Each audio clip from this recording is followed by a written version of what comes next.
Welcome back to my channel simply Subha vlogs. இந்த வீடியோவில் நீங்கள் பார்க்க போகிறது ஒரு வீக்கெண்ட் ரொட்டீன் என்னோடது எப்படி இருக்கும் அப்படிங்கிறது தான். வீக்கெண்ட்னாவே ஒரு ரெஸ்ட் டே அப்படின்ற பிளானில் நீங்கள் இருக்கீங்கன்னா இந்த வீடியோ உங்களால் கனெக்டே பண்ணிக்க முடியாது. பட் வீக்கெண்டுனாவே ஒரு ரீசெட் டே அப்படின்னு யோசிக்கிற ஆளாக இருந்தீங்கன்னா கண்டிப்பாக இந்த வீடியோ இன்ட்ரெஸ்டிங்காக இருக்கும். சிங்கப்பூரோட பல பரிமாணங்களை அந்த வாழ்க்கை முறையை உங்கள்கிட்ட காமிக்கணும் அப்படின்னு ஷூவெல்லாம் மாட்டிட்டு ஒரு 1 hour ஆஃப் ஹெல்த்தி லிவிங் எவ்வளோ ஈஸி தெரியுமா அப்படின்னு சொல்லணும்னு வாக்கிங் வந்த எனக்கு இயற்கை அதோட பரிமாணத்தை காமிச்சுது. இருந்தாலும் முன்ன வச்ச காலை பின்ன வைக்க மாட்டேன். பஸ்ஸு பிடிச்சாது நான் போகணும்னு நினச்ச இடத்துக்கு போவேன். இந்த 1 hour வாக்கிங் அப்படிங்கிற அட்வைஸை வேணால் என்னால் கொடுக்க முடியாமல் போய் ஒரு ஹெல்த் அட்வைசரான பரிமாணத்தை எடுக்க முடியாமல் போயிருக்கலாம். பட் இந்த இடங்கள்லேருந்து காய்கறிகள்லாம் வாங்கினீங்கன்னா 5 10 மிச்சப்படுத்தலாம் அப்படிங்கிற ஒரு ஃபினான்ஷியல் அட்வைசராக கண்டிப்பாக இருப்பேன் அப்படின்னு நான் வந்திருக்க இடம் எங்கே அப்படின்னா பக்கத்தில் இருக்கிற வெட் மார்க்கெட்டுக்கு தான். இங்கே அந்த வாரத்துக்கு தேவையான காய்கறிகள் எல்லாம் வாங்கிறது மூலமாக எவ்வளோ காசு மிச்சப்படுத்தலாம் அப்படிங்கிறத வீடியோவோட எண்டில் அட்டாச் பண்ணியிருக்கேன். அந்த இடத்துல இருந்த கூட்ட நெரிசல் காரணமாக பெரிய அளவில் வீடியோ எடுக்க முடியல. போதாக்குறைக்கு மழை வேறு. கொட்டுற மழையில் விலாகும் எடுத்துகிட்டு 2 கையிலையும் 2 வெயிட்டான காய்கறி பைகளையும் வச்சுட்டு வேகமாக நடந்து வீட்டுக்கு சீக்கிரமாக வரதா இல்லை கீழே வழிக்கு விழாமல் மெதுவாக நடந்து லேட்டாக வரதான்னு தெரியாமல் தத்தி புத்தி அப்படி இப்படி வந்து சேரும்போது மணி பார்த்திங்கன்னா 12 ஆயாச்சு. அரை மணி நேரத்துக்குள்ளே இன்னும் லஞ்ச் ரெடி பண்ணலன்னா நான் அதுக்கப்புறம் கிளாஸுக்கு லேட்டாக தான் போகணும், இல்லை டாக்ஸியில் தான் கிளாஸ் போக வேண்டியதாக இருக்கும் அப்படிங்கிற ஒரு கண்டிஷன் வரப்போக அவசரமாக அரை மணி நேரத்தில் அழகான சமையலை செய்வது எப்படி அப்படிங்கிற குக்கிங் அட்வைசராக தான் இப்போ நான் மாறியிருக்கேன். காய்கறிகள்லாம் கட் பண்ணி போட்டு குக்கரில் வச்சு குக்கர் நம்மளோட அவசரத்துக்கு சத்தம் வராமல் அதுக்கப்புறம் சத்தம் வந்த குக்கரை திறக்க முடியாமல் பல விஷயங்கள் நடக்கும் அப்படிங்கிற காரணத்தினால காய்கறிகளை போட்டு வெஜிடபிள் ரைஸ் பண்ணாமல் காய்கறிகளே இல்லாமல் வெஜிடபிள் ரைஸ் பண்ணுவது எப்படி அப்படிங்கிறத தான் இன்றைக்கி இந்த வீடியோவில் ஷேர் பண்ணியிருக்கேன். குக்கரை வச்சுட்டு கொஞ்சமாக ஆயில் சேர்த்து கூடவே உங்களோட மசாலா டப்பாவில் கையில் கிடைக்கிற அப்போ அந்த சமயத்துக்கு கணக்கு வழக்கே இல்லாமல் சில பட்டை லவங்கங்களை எடுத்து அந்த ஆயிலில் சேர்த்துக்கோங்க. அதுக்கப்புறமா கட் பண்ணி வச்சுருக்க வெங்காயத்தை சேர்த்து வதக்கிக்கலாம். இந்த சமயத்தில் நம்ம மத்தியானம் தூங்காமல் இந்த இஞ்சி பூண்டு பேஸ்ட்டை ரெடி பண்ணி எடுத்து வச்சுருந்தோம் அப்படின்னா இந்த அவசர காலத்தில் அது உதவும் அப்படிங்கிறனால தான் இந்த க்ளோஸ்அப் ஷாட்டை உங்களுக்காக வச்சுருக்கேன். ஸோ இதுக்கப்புறம் இது வதங்கினதுக்கப்புறம் தக்காளியும் சேர்த்து கூடவே வதக்கிக்கோங்க. இதுக்கப்புறம் தேவையான உப்பு இதெல்லாம் வதங்கினதுக்கப்புறம் தான் போடணும் அப்படின்னா அரை மணி நேரம் உங்களுக்கு பத்தாது. அதனால் கொஞ்சம் பாதி வதங்கியிருக்கும் போதே சேர்த்துக்கோங்க. கடைசியாக இதெல்லாம் கொஞ்சம் வதங்குற சமயத்துக்கே 1 டீஸ்பூன் காரப்பொடி, 1.5 டீஸ்பூன் தனியா பொடி, 1/4 டீஸ்பூன் மஞ்சள் பொடி, ஒரு 1/2 டீஸ்பூன் அளவுக்கு கரம் மசாலா பொடி எல்லாத்தையும் சேர்த்து நல்லா வதக்க வேண்டியதுதான். எண்ணெய் அப்படி ஊஸ் அவுட் ஆகி வர வரைக்கும் வெயிட் பண்ணிங்கன்னா டைம் இருக்காது அப்படின்னா லைட்டாக வெளியில் எட்டி பார்க்கும்போதே நீங்கள் அடுத்தது தண்ணியும் அரிசியும் சேர்த்துடலாம். இப்போ இதில் 1 டீஸ்பூன் அளவுக்கு நெய் சேர்த்துக்கிறேன். இது நம்ம வதக்காமல் போட்டதாக இருக்கட்டும் இல்லை அவசரத்தில் வதக்கினதாக இருக்கட்டும் இந்த தப்பெல்லாம் இது கொஞ்சம் மறைச்சி அதோட வாசனையை கொஞ்சம் இன்னும் அதிகப்படுத்தி கொடுக்கும். அதுக்கு அடுத்ததாக இன்றைக்கி வெறும் தண்ணியில் இதை பண்ணாமல் தேங்காய் பால் விட்டு பண்ணணும் அப்படிங்கிறதுனால 1:1 ரேஷியோவில் தேங்காய் பால் எடுத்திருக்கேன். ஸோ நீங்கள் 2 கப்பு தண்ணி சேர்க்குறீங்கன்னா 1 கப்பு தண்ணியாகவும் 1 கப்பு தேங்காய் பால் சேர்த்துக்கோங்க. ஸோ இதை சேர்த்து கொதித்தோடனே அரிசியை போட்டு குக்கரை மூடிட்டோன்னா இந்த சாதம் ரெடி ஆகிடும்.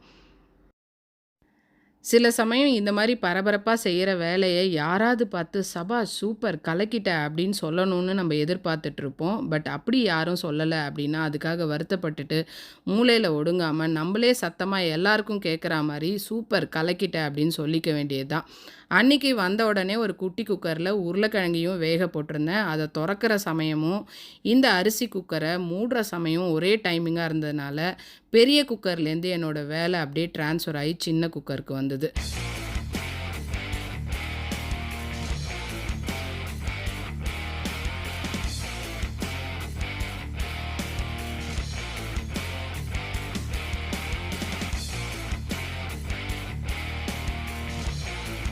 உருளைக்கிழங்கை மட்டும் ஒரு வாரத்தில் எத்தனை தடவை கொடுத்தாலும் சரி இல்லை எந்த விதத்தில் கொடுத்தாலும் சரி நோவே சொல்கிறதுங்கிறது இருக்காது. பட் அதில் பெரிய அளவு சத்துக்கள் எதுவும் இல்லை அப்படின்னு பல வீடியோகள் பார்க்கறனாலையோ என்னமோ அப்பப்போ இந்த ப்ரோட்டீன் ஃபைபர்னு பல விஷயங்கள் நம்ம மைண்டுக்குள்ளே வந்துடுது. அதனால் இதில் எப்படி ப்ரோட்டீன் ரிச் உருளைக்கிழங்கு கறியாக மாற்றுறது அப்படின்னு டோஃபுவை தான் சேர்க்கலான்னு முடிவு பண்ணேன். ஒரு பேனில் கொஞ்சமாக ஆயில் விட்டு கடுகு ஜீரகம் தாளித்ததுக்கப்புறமா ஒரு 4 பல்லு பூண்டை வந்து அதோட சேர்த்துக்கலாம். வாசனைக்கு நல்லாயிருக்கும் அது. அதுக்கப்புறம் ஆஸ் யூஷுவல் நீங்கள் பொட்டேட்டோ காய் பண்ணுற மாதிரி பொட்டேட்டோவை போட்டு மிளகா பொடி உப்பு சேர்த்து கூடவே இந்த டோஃபுவையும் சேர்த்து அப்படியே லைட்டாக டாஸ் பண்ணி எடுத்தீங்க அப்படின்னா பெரிய அளவில் பிரித்து வச்சுலாம் சாப்பிட மாட்டாங்க. அப்படியே சேர்த்து சாப்பிட்டு பழகிடுவாங்க. ஸோ நிறைய பேர் டோஃபுவை இந்தியன் குக்கிங்கில் எப்படி இன்க்ளூட் பண்ணுறது, அதுக்கான வீடியோ ஷேர் பண்ணுங்கள் அப்படின்னு சொன்ன காரணத்தினால இந்த ஒரு சின்ன டிப்பை ஷேர் பண்ணியிருக்கேன். வேணுங்கிறவங்க இந்த மாதிரி ஒரு தடவை ட்ரை பண்ணி பாருங்கள். கண்டிப்பாக உங்கள் வீட்டு பசங்களும் என்ஜாய் பண்ணுவாங்க. இந்த டோஃபுவை சேர்த்து பொட்டேட்டோ பண்ணும்போது இந்த மாதிரியான டாஸிங் ஸ்கில்ஸ் எல்லாம் உங்களுக்கு ஆல்ரெடி தெரிஞ்சிருக்கணும். கரண்டி வச்சு கலரினீங்க அப்படின்னா டோஃபு வந்து பிரேக் ஆகிடும். ஸோ இது வந்து எனக்கு தெரியாதே சுபா, அப்போ நான் இதை பண்ணவே முடியாதா அப்படின்னு யோசிச்சிங்கன்னா, டெய்லியும் காலையில் எழுந்த உடனே ஒரு ஃப்ரை பேனில் 4 உருளைக்கிழங்கை வேக வைக்காமல் அப்படியே ராவாக சேர்த்து தூக்கி போட்டு கேட்ச் பிடிச்சி பாருங்கள். உங்களால் திரும்ப அந்த பேன்லேயே பிடிக்க முடிஞ்சுது அப்படின்னா உங்களோட உடம்புக்குள்ளேயே இந்த ஸ்கில்ஸ் எல்லாம் இன்பில்ட்டாக இருக்குது அப்படின்னு அர்த்தம். அதனால் நீங்கள் கவலைப்பட வேண்டாம். அதுக்கப்புறம் அடுப்பு ஆன் பண்ணி இந்த மாதிரி விஷயங்களை நீங்கள் ரிஸ்க் எடுத்து ட்ரை பண்ணலாம். எனக்கு ஆரம்ப காலத்துலேருந்தே இந்த ஸ்கில் இருந்த காரணத்தினாலையோ அந்த ஃபோக்கஸ் அண்ட் டெடிகேஷன் இருந்த காரணத்தினாலையோ என்னமோ தெரியல, இந்த மாதிரி தூக்கி போட்டோன்னா 2 முன்னாடி பின்னாடி செதறினாலும் அந்த இடத்த க்ளீனாக தான் வச்சுருக்கோன்னு திருப்பி எடுத்து பேனில் போட்டு சமைக்க பழகிக்கிட்டேன். ஸோ இந்த மாதிரி டாஸ் பண்ணி எடுத்திங்கன்னா அந்த டோஃபு வந்து பிரேக் ஆகாமல் இருக்கும். ஸோ நம்ம பண்ணின சாதமும் ரெடி ஆயாச்சு. அது கூடவே நடுவில் சைக்கிள் கேப்பில் ஒரு ரைத்தாவையும் ரெடி பண்ணியாச்சு. இதை தட்டில் போட்டு சர்வ் பண்ணிட்டோம் அப்படின்னா இவ்வளோ நேரம் நம்ம ஓடினா 100 மீட்டர் ரேஸ் முடிஞ்சிடும். அதுக்கப்புறம் ஸ்லோவாக ரிலாக்ஸ்டு ஒரு vlog-ஐ நீங்களே என்ஜாய் பண்ணலாம்.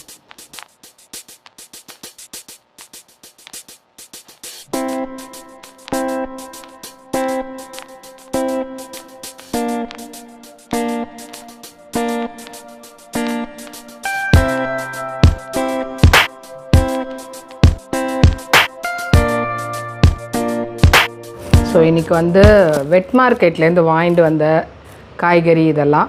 ஸோ சில விஷயம் நாங்கள் தேடி பார்த்து வாங்குவேன் இல்லையா, சரி அந்த இன்ஃபர்மேஷன் உங்களுக்கு ஷேர் பண்ணால் யூஸ்ஃபுல்லாக இருக்குமோ அப்படின்னு நினச்சேன்.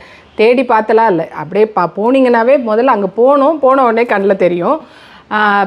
ஏன் அதை அங்கே போய் வாங்கணும் அப்படிங்கிற என்னோட எக்ஸ்பீரியன்ஸை உங்களோட ஷேர் பண்ணலாங்கிறது தான். இதில் இந்த அளவுக்கு பூ பூக்கிறதுக்கு அந்த கடையில் சொன்ன ஒரு விஷயம் நாங்களே முன்னாடி ஃபாலோ பண்ணோம். பட் அவனும் கன்ஃபார்ம் பண்ணிட்டாங்க. இந்த ப்ளூமிங்க்குன்னு ஒரு ஃபெர்டிலைசர் இருக்குது. ஸோ அதை போட்டோன்னா நிறைய ஃப்ளவர்ஸ் வரும். இது வந்து NTUCலேருந்து வாங்கினது, அரௌண்ட் $12 என்னமோ. ப்ளூமிங் ஃபெர்டிலைசர் போட்டோன்னா நிறைய பூ பூக்கும் செடியில். இது வந்து ஆர்கானிக் ஃபெர்டிலைசர். ஆனால் அவர் என்ன சொன்னார்னா, ஒரு 6 months பூ பூக்க வைக்கிறீங்க, அந்த ப்ளூமை நீங்கள் என்ஜாய் பண்ணுறீங்கன்னா அடுத்த 6 months வந்து ஒரு ரெஸ்டிங் பீரியட் மாதிரி ஒரு 3 months கொடுங்க நார்மல் ஃபெர்டிலைசரை போட்டு அப்படின்னு. ஸோ இனிமேல் வந்து நம்மளோட பழைய செடிக்கு நார்மல் ஃபெர்டிலைசரை போட்டு ஒரு ரெஸ்ட்டை கொடுத்துட்டு புதுசாக வந்திருக்கிறது மறுபடியும் இதுக்கு வந்து ப்ளூமிங் ஃபெர்டிலைசர் போடலாம் அப்படின்னு நினச்சது. ஒரு சின்ன டிப், நீங்கள் எதாவது செடி வச்சுருக்கீங்க, இந்த மாதிரி பூலாம் வளர்க்கணும்னு நினைக்கிறீங்க, வீட்டில் அப்படியே பூத்து குலுங்கணும் அப்படின்லாம் யோசிச்சிங்கன்னா இதை யூஸ் பண்ணிக்கோங்க. NTUCயில் கிடைக்கும். வாங்கும்போது இது வந்து கொஞ்சம் எங்களுக்கு டவுட்ஃபுல்லாக தான் இருந்தது. அந்த கடையில் மட்டும்தான் செடி சூப்பராக வர்றதுங்கிறனால நான் அந்த கடையிலேருந்தே வாங்குகிறேன். I think most of the wet மார்க்கெட்டில் நல்லாயிருக்கும்னு நினைக்கிறேன் இந்த நர்சரியை விட. கொஞ்சம் இது வந்து லைட் கலர் தான். ஃபஸ்ட்டு இருக்க செடி நல்ல டார்க் ரெட்டு. இதை வந்து நம்ம ஒரு பெரிய பாட்டுக்கு ட்ரான்ஸ்ஃபர் பண்ணிடணும். இது என்னோடய டிபார்ட்மெண்ட்டே கிடையாது. பட் இருந்தாலும் டாதா விலாக் பண்ணுறதுனால இதை பற்றிலாம் பேசுகிறேன். என் ஹஸ்பண்டுக்கு தான் இதெல்லாம் ரொம்ப பிடிச்ச வேலை. ஸோ எங்கள் வீட்டில் பூத்து குலுங்குது அப்படின்னா அதுக்கு காரணம் யார் அப்படின்னா என்னோடய கணவர் மட்டுமே. ஸோ இதை வந்து பெரிய பாட்டில் ட்ரான்ஸ்ஃபர் பண்ணி அப்படியே நம்ம வளர்க்க ஆரம்பிக்கலாம். அடுத்தடுத்த வீடியோவில் இந்த செடியில் எப்படி இருக்குது அப்படிங்கிறத நான் உங்களுக்கு ஷேர் பண்ணுறேன்.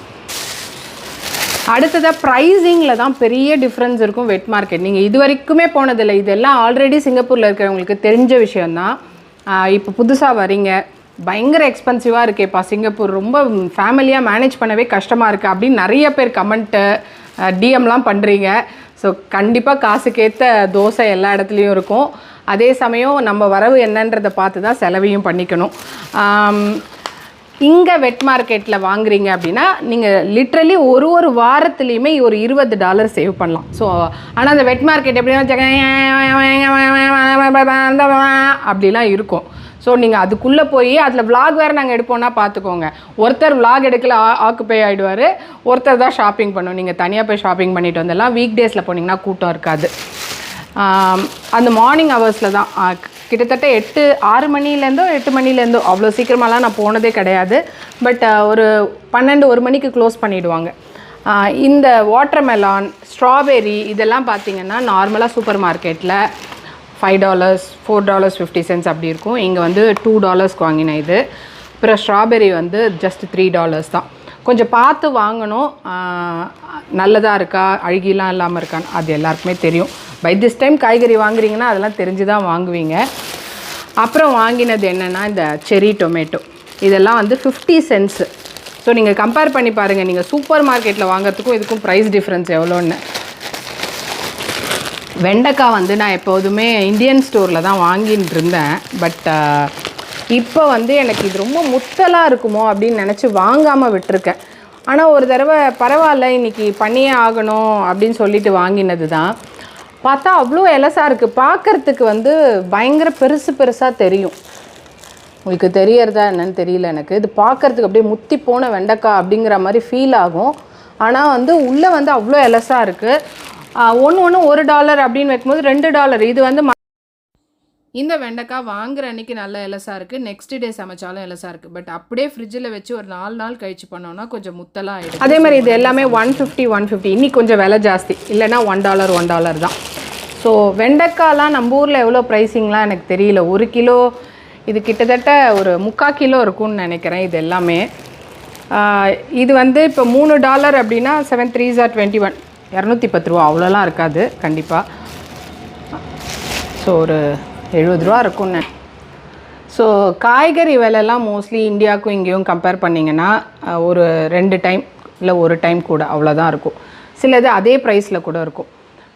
இது ப்ரோக்கலி வந்து $1, ஸோ $2. ஐ திங்க் நம்ம ஊரில் இதெல்லாமே விலை கூடையாக இருக்கும்னு நினைக்கிறேன். அப்புறம் வந்து மஷ்ரூம்ஸ், நான் மஷ்ரூமே எனக்கு பிடிக்காது, நான் எதுலேயுமே சேர்க்கவே மாட்டேன். என் பசங்க ரொம்ப பிடிச்சி சாப்பிடுவாங்க.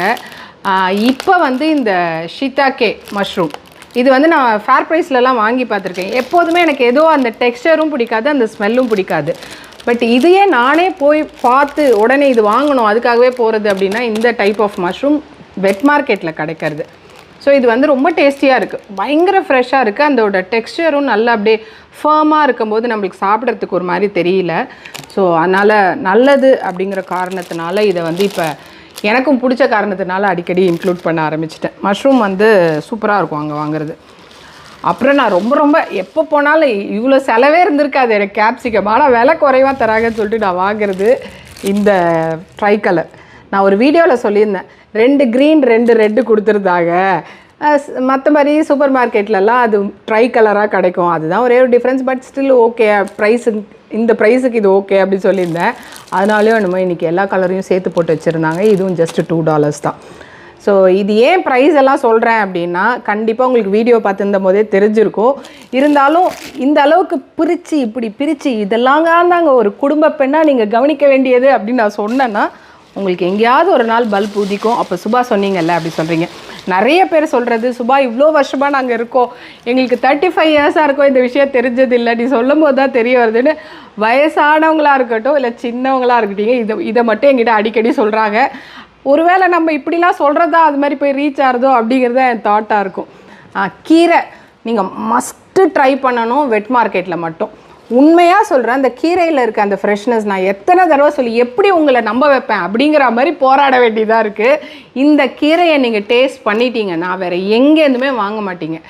அந்த மாதிரி ஒரு ஃப்ரெஷ்னஸ் அந்த இலையிலேருந்து வர வாசனையிலே நீங்கள் புரிஞ்சிக்க முடியும். ஸோ இது வெஜிடேரியனாக இருக்கிறதுனால இந்த அளவுக்கு எனக்கு ஒரு ஈர்ப்பு இருக்கா அது மேலெல்லாம் எனக்கு தெரியல. எல்லாருக்கும் அந்த கீரையே எத்தனை பேருக்கு பிடிக்குங்கிறதும் எனக்கு தெரியல. ஆனால் எங்களுக்கு வந்து இதோட வாசனையே ரொம்ப பிடிக்கும். ஸோ அதனால் நீங்கள் கண்டிப்பாக ட்ரை பண்ணுங்கள், இது வரைக்கும் ட்ரை பண்ணதில்லைன்னா. இந்த கேபேஜை பற்றி ஒரு விஷயம் என்னென்னா, நான் வந்து ஆக்சுவலாக குட்டியாக அந்த உருண்டையாக இருக்கும்ல அந்த கேபேஜ் வாங்கி ட்ரை பண்ணியிருக்கேன்.